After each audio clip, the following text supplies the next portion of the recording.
हम लोग स्टडी कर रहे थे बहुत ही इंटरेस्टिंग टॉपिक इम्पल्स के बारे में ना। इम्पल्स मतलब झटका, बहुत बड़ा फोर्स है ना, थोड़े से टाइम के लिए लगे, ऐसे को हम कहते हैं इम्पल्स। इम्पल्स को अलग से क्यों पढ़ते हैं? क्योंकि ये फोर्स इतना बड़ा होता है और इतने थोड़े समय के लिए लगता है कि जो है इसको इम्पल्स को एज इट इज फोर्स निकाल करके स्टडी करना आसान नहीं होता। जैसे एग्जांपल दूं, आपने देखा ना कराटे वाले क्या करते हैं, ईंट के ऊपर ईंट रखते हैं, एक ईंट फिर ऊपर ईंट, ऐसे ईंट के ऊपर ईंट रख देते हैं और जोर से कराटा मारते हैं और धीरे से मारेंगे ना, ऐसे खड़े भी हो जाएंगे, उसके ऊपर खड़े भी हो जाएंगे तो ईंट टूटेंगे नहीं। ऐसे दबाते जाएं दबाते जाएं दबाते जाएं तब भी नहीं टूटेगा। लेकिन अगर झटके से मार देना, झटके से, तो टूट जाती है ना। तो झटके में खास बात है, झटके के अंदर एक बहुत ही इंपॉर्टेंट बात है, ठीक है। और उस झटके को ही हम लोग इम्पल्स कहेंगे। Very large force which acts for a very small time is called impulse. Impulse, ठीक है। ये जो झटके वाला वर्ड है ना, ये मैंने ही डिजाइन किया है, कहीं बुक में लिखा नहीं है, तो हो सकता है कि ज्यादा ठीक ना हो, लेकिन समझने में हेल्प करता है। झटका समझने में हेल्प करता है। झटके से किया हुआ काम कई बार हेल्प करता है ना। किसी चीज को हम झटके से करते हैं टूट जाती है, वो काम हो जाता है, और धीरे धीरे करें तो वो नहीं होता। तो झटका भी कई बार इंपॉर्टेंट होता है। ओके, तो इससे एग्जांपल लेने से पहले इसका फॉर्मूला मैंने जो बताया था उसको एक बार फिर से देखते हैं। Impulse is product of force and time, force and time. Okay, और जनरली टाइम बहुत छोटा होता है, इसीलिए मैं इसको लिख सकता हूं force into small time dt, force into small time dt। लेकिन सेकंड लॉ से हमें एक चीज पता है, फोर्स किसके इक्वल होता है? फोर्स इज इक्वल टू, बोलो बोलो, force is equal to second law. बताओ बताओ, अरे बोलो भाई। फोर्स इज मोमेंटम नहीं बेटा, अकेला मोमेंटम नहीं, मोमेंटम में कुछ जोड़ना पड़ेगा। क्या जोड़ोगे? वो इंपॉर्टेंट है। फोर्स इज, नहीं यार, सेकंड लॉ क्या कहता है? Force is proportional to second law. Second law की एग्जैक्ट स्टेटमेंट बतानी है। चेंज इन, हाँ, एक्सेलरेशन मास। देखो, ये जो मास इनटू एक्सेलरेशन वाला फॉर्मूला है ना, मास इनटू एक्सेलरेशन वाला फॉर्मूला, हाँ बिल्कुल ठीक है, लेकिन ये इंपॉर्टेंट फॉर्मूला एक और इंपॉर्टेंट चीज से निकल करके आया है। और वो क्या निकल के है? That is equal to rate of change of momentum with time. ये ज्यादा इंपॉर्टेंट है, ये ज्यादा इंपॉर्टेंट है, क्योंकि एक्सेलरेशन खुद चेंज इन वेलोसिटी होती है ना। तो मोमेंटम में जो चेंज होता है वो बेसिकली या तो मास की वजह से चेंज हो सकता है, या वेलोसिटी की वजह से चेंज हो सकता है, या दोनों की वजह से हो सकता है। तो ये ज्यादा फंडामेंटल फॉर्मूला है, तो इसको याद रखना। सेकंड लॉ की जो स्टेटमेंट है ना, वो ये है, force acting on a body is rate of change of linear momentum. ये सेकंड लॉ की इंपॉर्टेंट स्टेटमेंट है, इसी को याद रखना है कि force is equal to rate of change of linear momentum. तो इससे क्या मिला?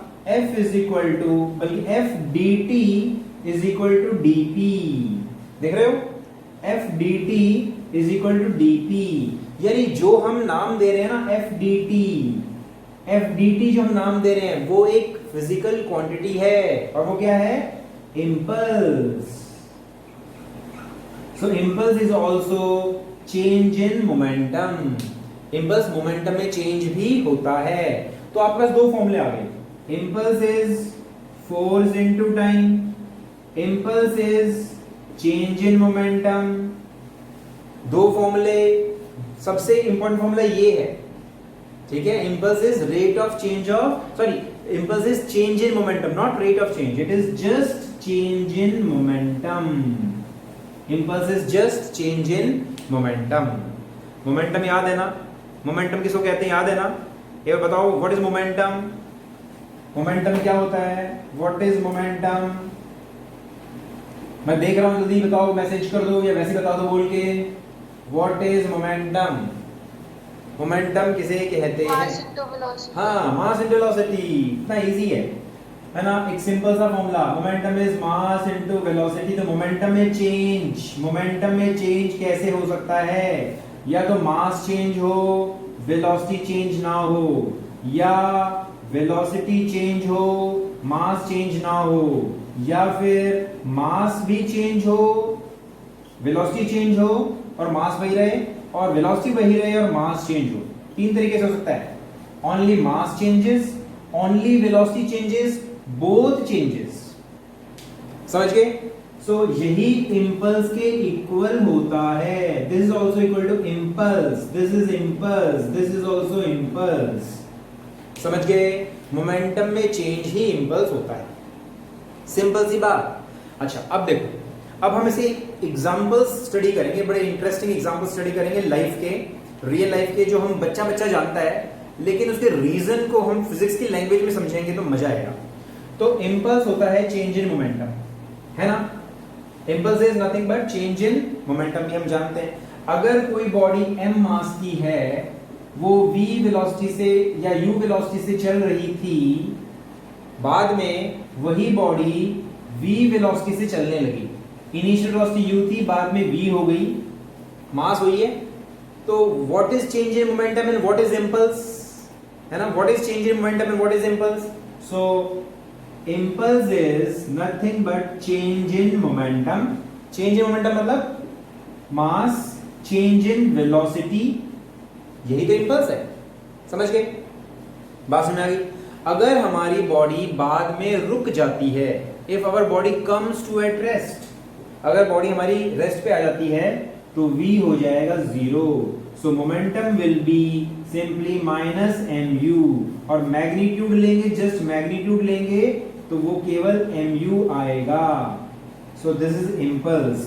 इंपल्स एक वेक्टर क्वांटिटी है, impulse is vector quantity and its direction is same as that of velocity. Impulse is vector quantity and its direction is same as velocity, क्योंकि mass तो scalar है। अच्छा, अब इंपॉर्टेंट चीज समझ लो जो एग्जांपल्स में काम आएगी। क्या? देखो, दिस इज इंपल्स। इंपल्स ही होता है फोर्स इनटू टाइम, है ना? Impulse is change in momentum और फाइनल वेलोसिटी 0 है, इसलिए mu and f dt। Okay, अच्छा, अब एग्जांपल लेते हैं।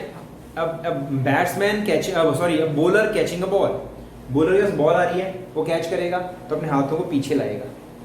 ठीक है, मान लो हमारे पास दो बॉलर्स हैं, सॉरी दो फील्डर्स हैं, एक थोड़ा सा अनाड़ी है, वो बॉल को ऐसे रोक लेता है, ऐसे, और एक ऐसे करके रोकता है।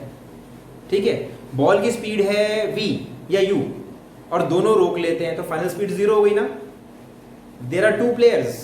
एक प्लेयर क्या करता है, एक प्लेयर क्या करता है, खड़े होकर के बॉल को सीधे ऐसे कैच कर लेता है, और एक क्या करता है, एक को पीछे, हाथ पीछे लेकर के बॉल को कैच करता है, हाथ को पीछे लेकर के बॉल को कैच करता है ऐसे, और ये सीधे कैच कर लेता है।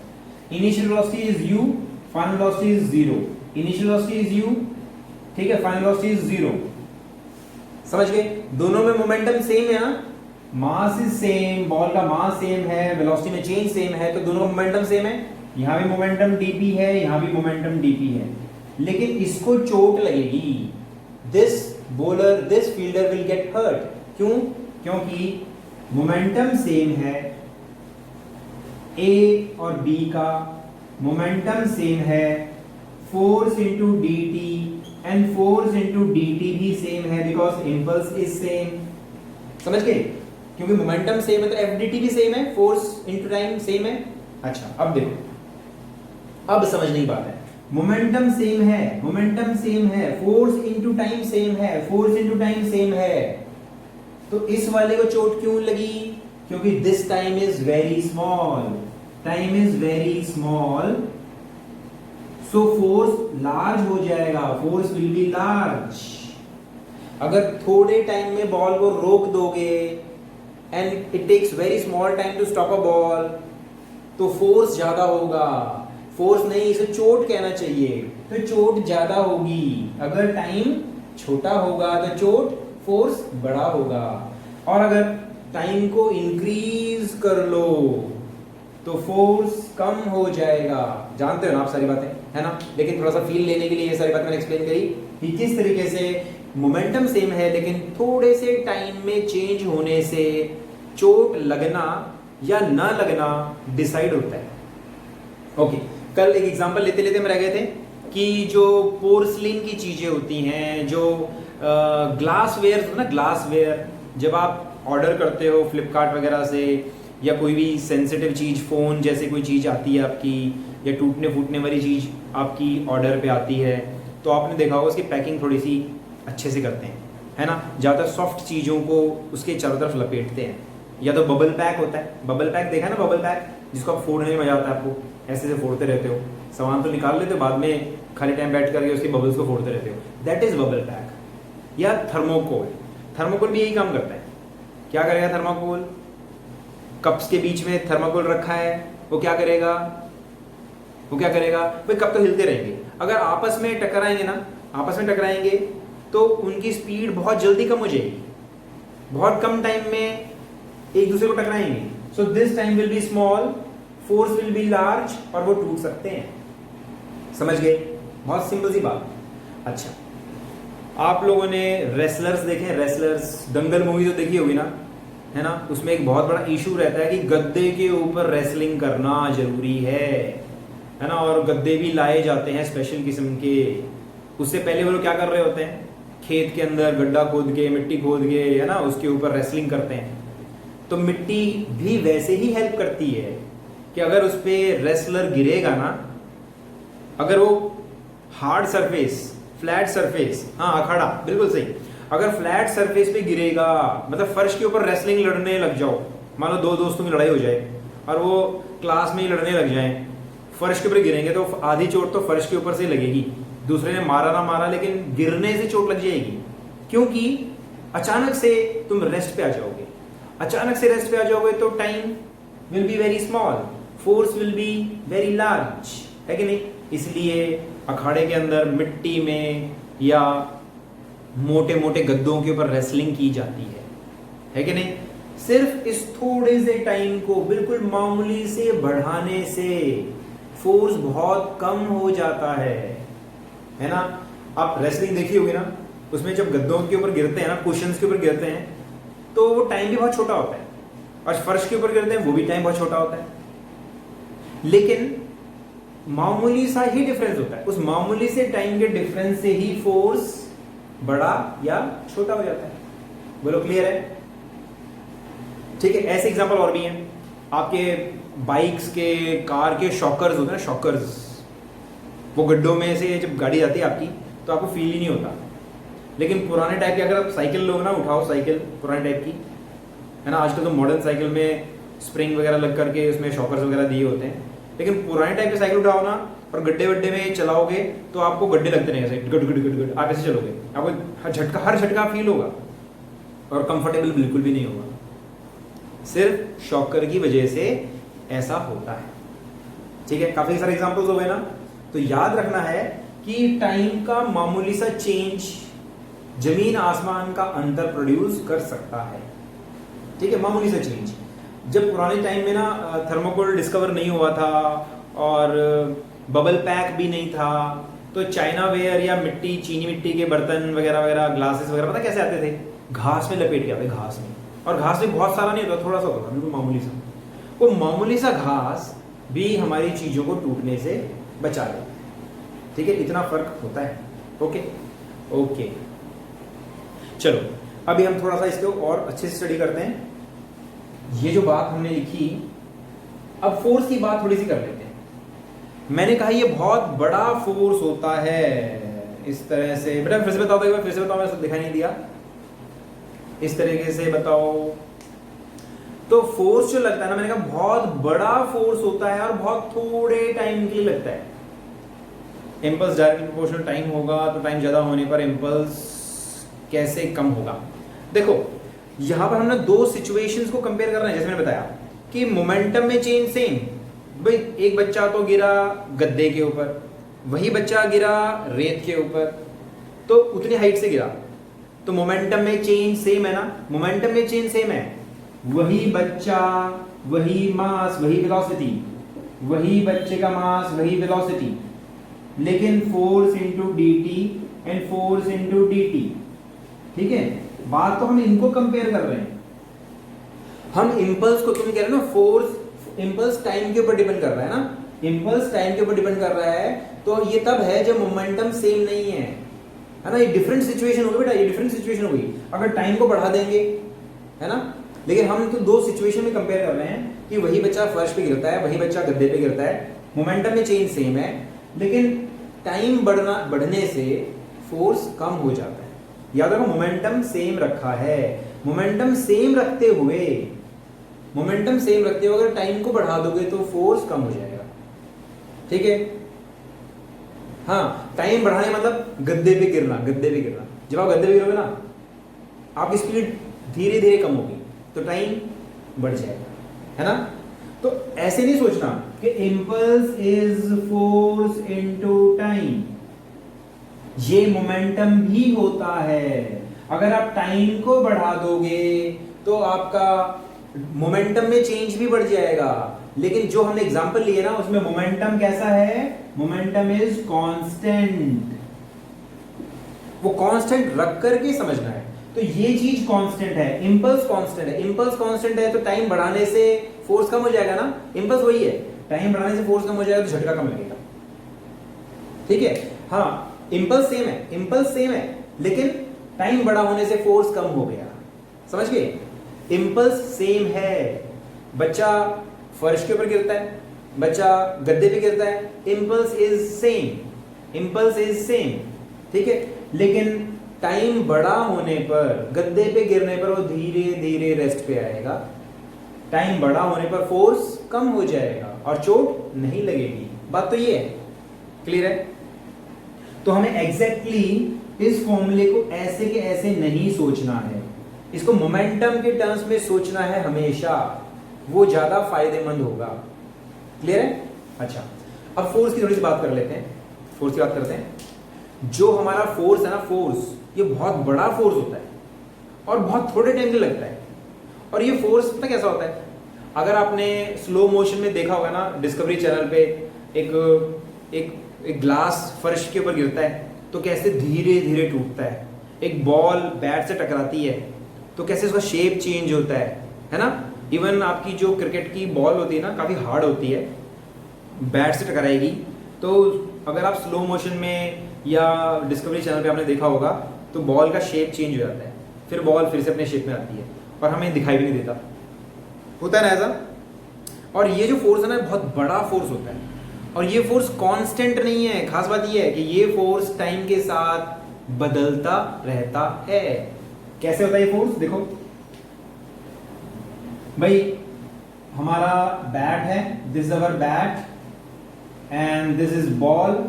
तो बॉल आ रही है, थोड़ा सा और नजदीक आई, बॉल का शेप चेंज हो गया, फिर थोड़ी देर के बाद बॉल फिर से वैसे हुई और फिर वापस आने लगी।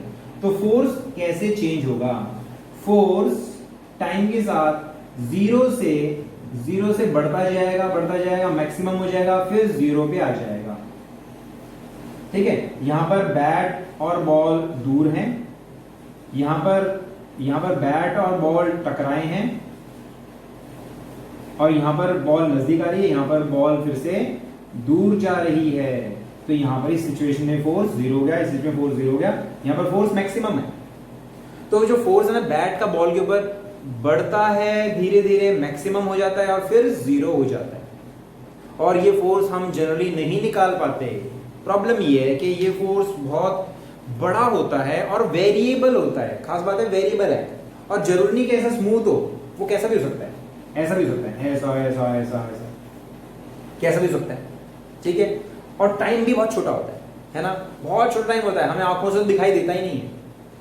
बॉल आपने ड्रॉप करी, फ्लोर पे टकराई, वापस आई, कितने समय के लिए फ्लोर से कांटेक्ट में रहती है आप निकाल नहीं पाओगे, नॉर्मल इंस्ट्रूमेंट से निकाल नहीं पाओगे, आपको बड़े सेंसिटिव इंस्ट्रूमेंट्स लगाने पड़ेंगे, because this time is very small. लेकिन सबसे इंपॉर्टेंट बात मैंने कल बताई थी ना कि फोर्स भी बहुत बड़ा होता है और बदलता रहता है, टाइम भी बहुत छोटा होता है, लेकिन लेकिन लेकिन जो इम्पल्स है फोर्स इनटू टाइम, लेकिन जो मोमेंटम है ना that is M V minus U, ये ज्यादा इंपॉर्टेंट है। हम फाइनल वेलोसिटी जानते हैं, हम इनिशियल वेलोसिटी जानते हैं, हम मास जानते हैं, हम इंपल्स भी निकाल सकते हैं, या इंपल्स दिया हो तो हम लोग चेंज इन मोमेंटम निकाल सकते हैं, लेकिन फोर्स और टाइम के बारे में जनरली हम लोग बातें नहीं कर पाते हैं, क्योंकि this force is very large, variable भी होता है और टाइम के साथ टाइम भी बहुत छोटा होता है। क्लियर? चलो, तो ये सारी बातों करने के बाद एक इंपॉर्टेंट बात मैं बता रहा हूं कि अगर फोर्स और टाइम का ग्राफ बनाएं और ग्राफ इस तरीके से बनता है, तो इंपल्स होता है फोर्स इनटू टाइम। अगर ये एरिया एक रेक्टेंगल होता, अगर ये एरिया रेक्टेंगल होता, सो this is force, this length is force, this breadth is time, so force into time is what? Area of rectangle. है कि नहीं? बोला है कि नहीं? Impulse is force in time and area of rectangle, that is what change in momentum. Momentum अब बीच में जरूर लाओ। Impulse is nothing but area under this curve into time, and area of rectangle is nothing but impulse, and impulse is nothing but change in momentum. इन सारी चीजों को एक साथ लेके चलना है, और जरूरी नहीं है कि आपका ये जो एरिया है हमेशा रेक्टेंगुलर एरिया हो, ये कुछ भी हो सकता है। जैसे मैंने अभी बताया कि फोर्स वेरिएबल होता है, फोर्स चेंज करता है, तो एरिया ऐसा भी हो सकता है। ठीक है, तो इसका एरिया भी इंपल्स देता है। समझ गए? अब इसमें एक ऐसा इंपॉर्टेंट क्वेश्चन तो कैसा आएगा, आपको ऐसे एरिया दे रखा होगा, ओके, और आपको वह बॉडी का मास इतना है, एरिया आपको दे दिया जाएगा, तो आपको बताना होगा कि what will be the final velocity of the ball, या what is the average force. कई बार ऐसे पूछ लेते हैं what is the average force, average force क्या होगा। तो अब इंपॉर्टेंट बात, impulse is force into dt, और फोर्स तो अलग अलग है ना, अलग पॉइंट पे अलग अलग है। हम क्या करते हैं, कोई भी फोर्स ले लेंगे और बहुत थोड़े टाइम के अंदर, इतने थोड़े टाइम के अंदर, dt टाइम के अंदर, this is, let us suppose this is f, small impulse, and what is total impulse? Integrate कर देंगे ना, so इंटीग्रेट करेंगे तो टोटल impulse मिलेगा, that will be f dt का इंटीग्रेशन t1 से t2 टाइम तक, this is time t1, this is time t2, and that is nothing but change in momentum। इसको कहते हैं impulse momentum theorem। सिंपल, ये तो हम कर रहे थे देर से। This called impulse momentum theorem। This called impulse। ये एरिया ऑफ रेक्टेंगल वाला रिपीट कर दो। हाँ, एरिया रेक्टेंगल बहुत इजी है बेटा। रेक्टेंगल का एरिया तो फोर्स इनटू लेंथ। हमने क्या किया था उसके अंदर, हमने फोर्स लिया था, टाइम लिया था। फोर्स कांस्टेंट रहता है, t1 टाइम से t2 टाइम तक कांस्टेंट रहता है, तो ये जो एरिया होगा ना, this area will be force and time t2 minus t1, ये होगा इंपल्स। लेकिन मैंने कहा था कि जरूरी नहीं है कि आपका फोर्स कांस्टेंट रहे, है ना, फोर्स कांस्टेंट रहना जरूरी नहीं है, फोर्स वेरिएबल भी हो सकता है। जीरो से बढ़ता गया मैक्सिमम हो गया, मैक्सिमम से घटता गया जीरो हो गया, तो जरूरी नहीं है आपका फोर्स कांस्टेंट रहे, आपका फोर्स वेरिएबल होता है, और जनरली वेरिएबल ही होता है और बहुत बड़ा होता है। इसीलिए जनरल फॉर्मूला लिखेंगे कि impulse is nothing but area under the curve and that is also equal to change in momentum. इसको कहते हैं इंपल्स मोमेंटम थ्योरम। क्लियर है?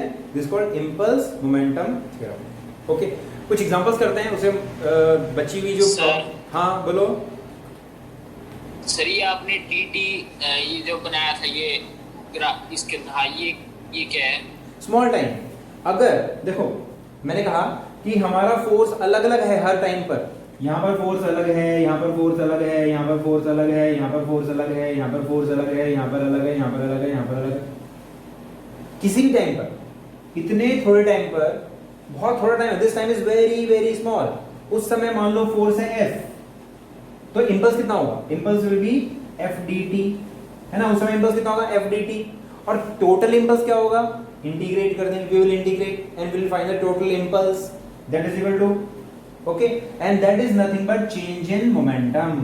तो हमने अब क्या लिखा, हम लोगों ने इसको लिखा I is equal to DI, and force is variable, force बदल रहा है ना, फोर्स बदल रहा है, तो हम क्या करते हैं, एक एवरेज फोर्स ले लेते हैं, एक एवरेज फोर्स, और टाइम dt, t1 से t2, this is nothing but change in momentum, इसी को कहते हैं इंपल्स मोमेंटम थ्योरम। क्लियर है, दिखाई दे रहा था, ऊपर कर दो थोड़ा सा इसको, मेरी रिकॉर्डिंग में ढंग से रिकॉर्ड नहीं हुआ, ये देखो, ठीक है। सो फोर्स हम एवरेज फोर्स ले लेते हैं, क्योंकि फोर्स वेरिएबल है ना, कभी जीरो है, कभी मैक्सिमम है, फिर जीरो हो गया, तो फोर्स इज वेरिएबल। तो यहां पर भी लिखा है मैंने इंपल्स मोमेंटम थ्योरम, ऊपर भी लिख दिया है, सो this is impulse momentum theorem. कुछ एग्जांपल्स करेंगे, उससे आपको क्लैरिटी आएगी। चलो करते हैं, और याद रखो, force is not important, time is not important, change in momentum वो ज्यादा काम का होगा। चलो करते हैं शुरू।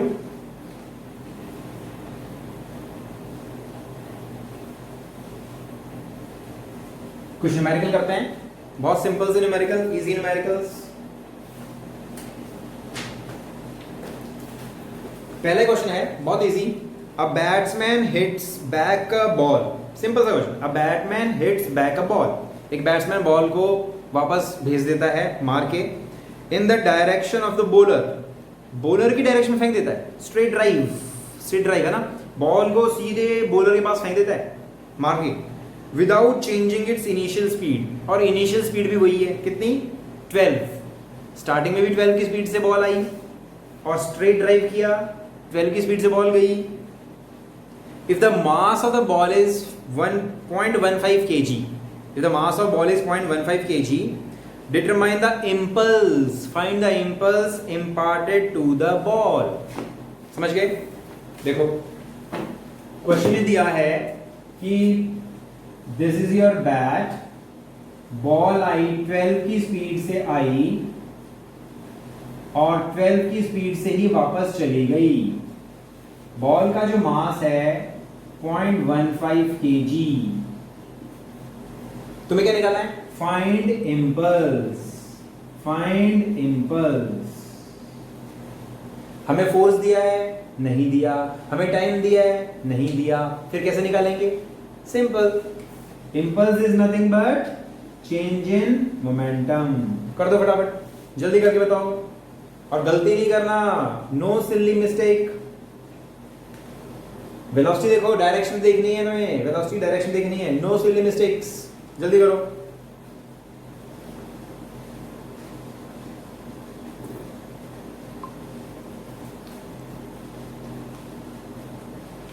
कर रहे हो ना, 0.15 kg, 12 मीटर पर सेकेंड, 12 मीटर पर सेकेंड।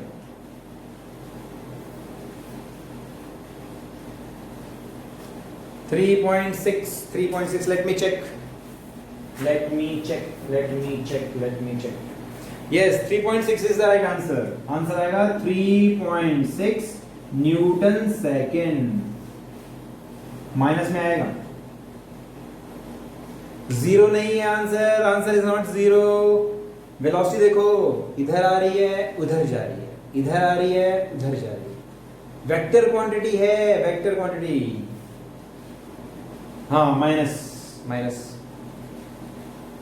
वेक्टर क्वांटिटी है बेटा।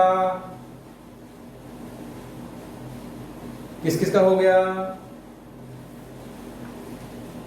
किस किस का हो गया, सक्षम का हो गया, अंशुल का हो गया, मकुल का हो गया, रक्षिता बेटा हो गया, क्या हो गया, शाबाश, सबका हो गया। चलो मैं भी रखा, याद रखो इंपल्स इज, फॉर्मूले को ठीक से लिखोगे ना तो आधी प्रॉब्लम कभी गलती नहीं होगी। Vector m v vector minus m u vector, vector क्यों, डायरेक्शन भूलनी नहीं है, m दोनों स्पीड सेम है ना, हमारी बॉल फाइनल वेलोसिटी किस तरफ है, फाइनल वेलोसिटी उस तरफ है, final velocity is that side, plus x axis है ना, plus x axis plus plus, so that is 12 minus m बाहर निकाल लिया, initial velocity is -12, initial velocity is in this direction, so -12, mass is what, mass is 0.15 kg, ठीक है, so that is 24, हो जाएगा ना, ठीक है। हाँ, प्लस में नहीं आएगा क्योंकि मैंने साइन डिफरेंट ले लिए, बुक में क्या है, इस तरफ प्लस ले लिया, इसको माइनस ले लिया, इसे माइनस में आ रहा है, मैंने क्या किया, मैंने इसको प्लस ले लिया, इसको माइनस ले लिया, इसलिए मेरा आंसर प्लस में आ रहा है। समझ आए बात? तो ऐसे क्वेश्चन बताऊं और कि भाई बॉल आई, बॉल वापस गई, और एग्जांपल था क्या, और एग्जांपल सोचो, ये बाद में प्रॉब्लम्स में आएंगे कि आपके पास पानी है, पानी निकल रहा है, दीवार पे हिट कर रहा है और दीवार पे हिट करके नीचे गिर रहा है, और क्वेश्चन में पूछा जाएगा कि बताओ कितना फोर्स लगा दीवार पे, ठीक है। ऐसे में भी हम लोग चेंज इन मोमेंटम वाला कॉन्सेप्ट लगाते हैं कि पानी गया, दीवार पे टकराया और नीचे गिर गया, पानी गया, पानी की स्पीड थी, दीवार को टकराया, स्पीड 0 हो गई, पानी नीचे गिर गया, और कई बार पानी वापस टकरा के आपके पास आ जाएगा, ठीक है, पानी गया, टकरा आपके पास वापस आया, वो ये वाली सिचुएशन हो जाएगी, समझ गए? तो इन सभी में मोमेंटम के कॉन्सेप्ट को हम यूज करेंगे। अगला क्वेश्चन करते हैं,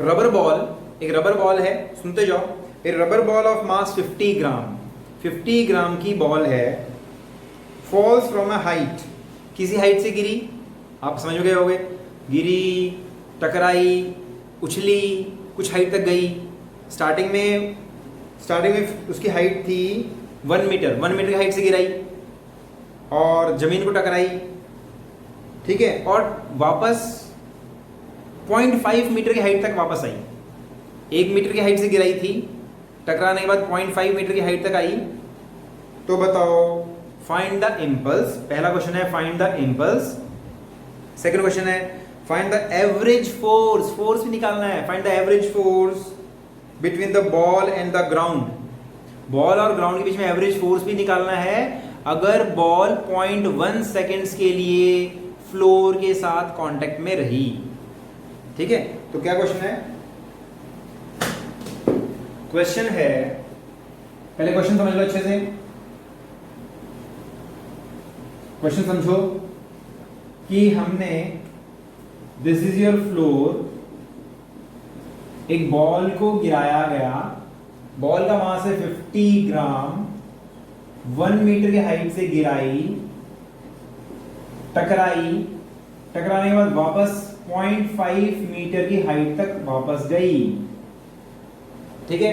तो मैं क्या निकालना है, find impulse, find average force. अब जो जो फॉर्मूले हमें पता पहले वो लिख लेते हैं। Impulse is FAV into dt, है ना। अगर हमें एवरेज फोर्स, अगर हमें टाइम मालूम पड़ जाएगा, इंपल्स मालूम पड़ जाएगा, तो हमें FAV निकाल सकते हैं। और दूसरा, impulse is also change in momentum, है ना। Impulse is nothing but change in momentum. अच्छा, मोमेंटम में चेंज क्या होगा वो देखते हैं। मोमेंटम में चेंज होगा m final velocity minus initial velocity, vector लगा लोगे तो डायरेक्शन नहीं भूलोगे, और यहां से मोमेंटम में चेंज आएगा, मोमेंटम चेंज से इंपल्स आ जाएगा, इंपल्स से एवरेज फोर्स आ जाएगा, बिकॉज टाइम इज 0.1 सेकेंड। कर सकते हो, कर पाओगे, लेकिन वेलोसिटी तो दी नहीं। चलो कितना सिंपल है, अगर 1 मीटर की हाइट से गिराओगे तो फाइनल वेलोसिटी क्या होगी, है ना। 1 मीटर की हाइट से गिराओगे तो वेलोसिटी आ जाएगी, वो u होगी। टकरा के वापस गई और कितनी हाइट तक राइज करी, 0.5 मीटर की हाइट तक राइज करी, तो उससे हम निकाल लेंगे v। करो फटाफट, u और v निकालना है तुम लोगों को, तुम्हें u और v निकालना है, v और u निकालना है। कर सकते हो ना भाई। 1 मीटर की हाइट से गिराओगे तो बॉल की फाइनल वेलोसिटी क्या होगी, कौन सा फॉर्मूला यूज करेंगे। किसी हाइट से गिराया, जमीन पे कितनी स्पीड से पहुंचेगी, कौन सा फॉर्मूला यूज करा जाएगा, और कुछ स्पीड से फेंका वो 0.5 मीटर की हाइट तक जाती है, then what is the initial velocity, वो u आ जाएगा या v आ जाएगा। बताओ ये कौन सा फॉर्मूला लगाओगे या कर रहे हो तुम लोग, शाबाश करके बताओ। v और u निकालो पहले तो, find v and u, find v and u, जल्दी कर लो। अगर v और u आ जाएगा ना मैं क्वेश्चन छोड़ दूंगा, हो जाएगा फिर तो, क्योंकि फिर हमें मिल जाएगा मोमेंटम, मोमेंटम से मिल जाएगा इंपल्स, इंपल्स से टाइम दे रखा है, एवरेज फोर्स आ जाएगा। तो हमें वेलोसिटी निकाल दो, काम हो जाएगा पूरा। बताओ यहां पर बॉल कितनी स्पीड से आएगी और कितनी स्पीड से ऊपर उछलेगी, ये दो काम करने हैं। ये काम कर दो, फटाफट कर दो, जल्दी जल्दी कर दो। g को 10 ले लेना, टेक g को 10, g इज 10।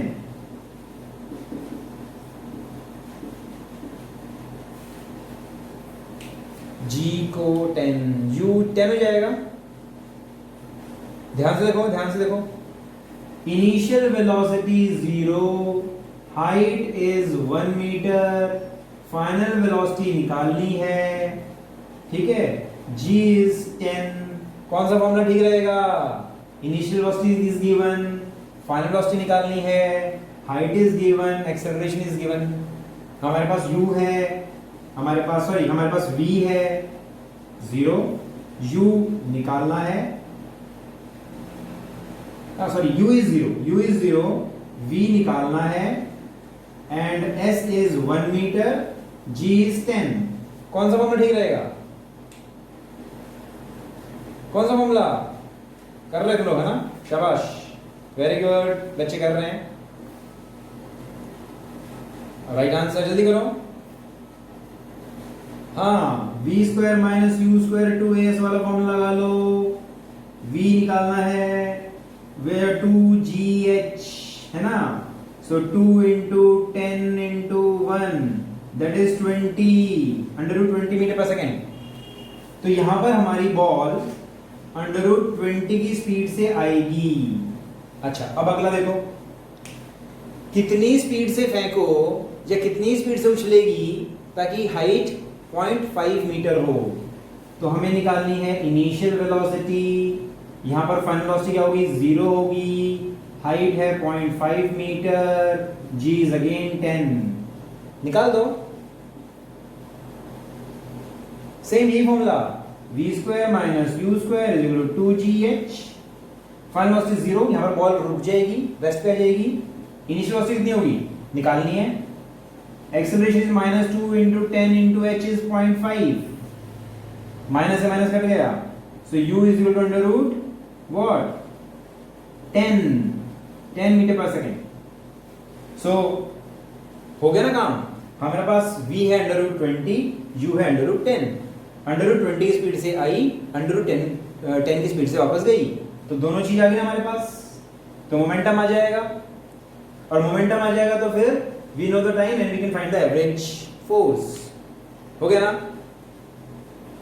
ठीक है, बड़ा अच्छा क्वेश्चन था, सिंपल सा और बढ़िया सा, कई सारी चीजें इसमें क्लियर होती हैं। तो आज इतना ही करते हैं और मिलते हैं फिर कल। Okay bye.